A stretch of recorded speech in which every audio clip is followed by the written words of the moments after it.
Welcome back to Constructive Game Critiques channel. We're going to do a little something different today.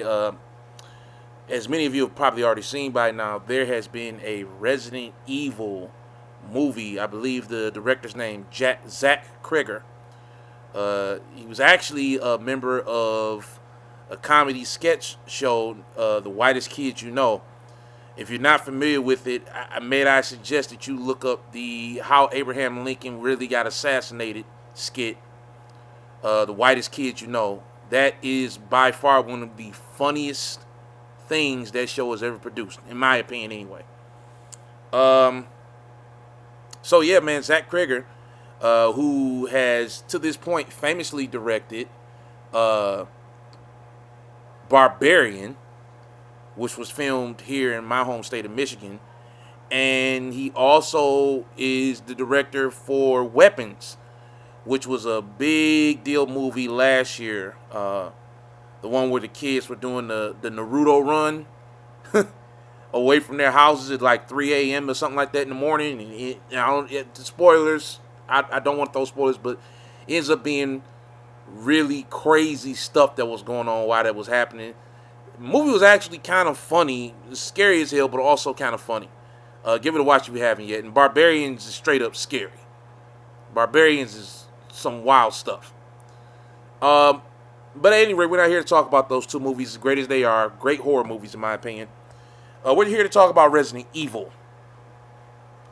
Let me tell you something, man. If you've seen Barbarians and you've seen Weapons, you know what this guy is capable of when it comes to horror.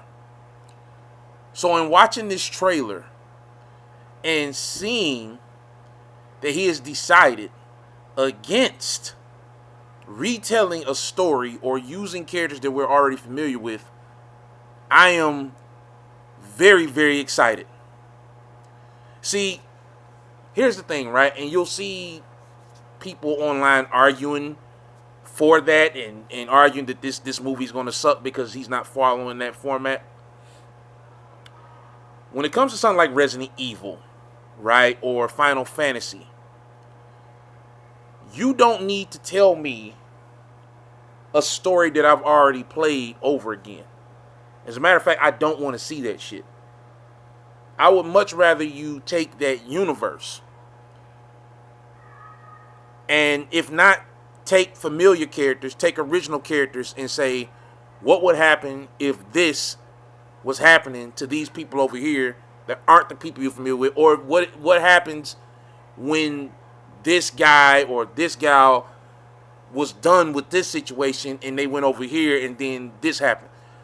Whole point is, he could have used Jill or Chris Redfield or Leon Kennedy and not retold Resident Evil 1, 2, 3, 4, whatever have you.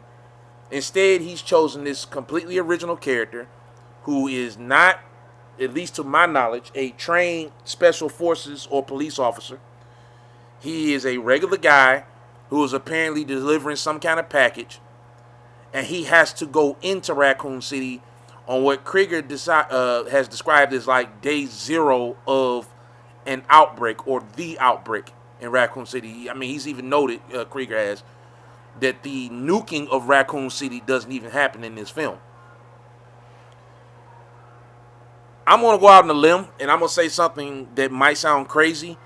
I think this is going to be the best adaptation of a video game property into a film ever. I said that. Now, there's people out here that'll argue Mario. Like, look, the Mario movies are fine. I don't think they're as bad as critics let them base them to be. But I think the Mario movies, the first one and Galaxy, are essentially just, ooh, look at that, or ooh, I remember that moments. Compiled inside and outside of a bunch of action sequences that mimic to a small extent sometimes, or to a large extent, the various Mario games we played for the last 40 some odd years the characters existed. They're cool, but they don't really tell a story that A, is not familiar, and B, is impactful in any way. It's really just a bunch of aha moments, which is cool. I'm fine with that. That's what Mario should be. As a matter of fact, I'm just glad they decided to animate it and not try to make it with real people again, because that was a fucking nightmare. Shout out to John Leguizamo and Bob Hoskins, R.I.P. to him. But yeah, we don't need that. The Sonic movies, I've only seen the first two, and as much as I thought that wasn't going to work, and indeed Sega found out it wasn't going to work, at least with that original design, because that became a whole thing, they actually ended up being pretty good, melding the real world with Sonic in his world. And I've heard 3 was really good. I haven't seen that one yet. I actually haven't seen any of the Knuckles stuff yet. And I think I will get to that. I haven't seen the Minecraft movie yet. I did see the original Mortal Kombat. That was a pretty damn good movie. Saw the original Street Fighter. Outside of Raul Julia's performance, kind of ass. But certainly much better than the Tekken movie, the Street Fighter Chun-Li movie, or Mortal Kombat 2. The original Mortal Kombat 2. Now, the new Mortal Kombat 2, I think, comes out soon. And the Mortal Kombat that preceded this one was dog shit. Okay? Video game movies ain't really known for hitting. And like, I think the first Silent Hill movie was okay. I didn't hate that one. I've heard good things about the second one, and I think there's a third one. But yeah, generally speaking, the Double Dragon, don't even get me started. I think the best thing about that was Alyssa Milano, because she was one of those. She was one of the it girls in the 90s. But yeah, generally speaking, video game adaptations aren't usually the best to begin with. But I think this movie has the potential to really make a mark for video game IPs being turned into films. You'll have people, there are detractors online that seem to think that he's not honoring or respecting the original concepts of the game. And hearing him talk about it, I truly believe nothing could be further from the truth. It looks like he not only understands all of the games, but he has framed this original story around the everyman being thrown in the middle of those situations. And that's what I think is going to make it scarier, because most of the time you're using somebody who's well trained, who's a badass, who knows how to deal with the stuff. And this time you're not looking at that. You're looking at he looks like a young kid, maybe early 20s, that got the wrong delivery job on the wrong damn day.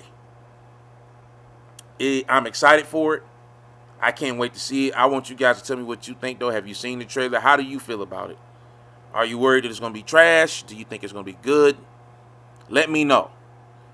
But I'm not going to lie to you, man. If you haven't seen Weapons or Barbarian yet, I would reserve my judgment on what you think this movie's going to be.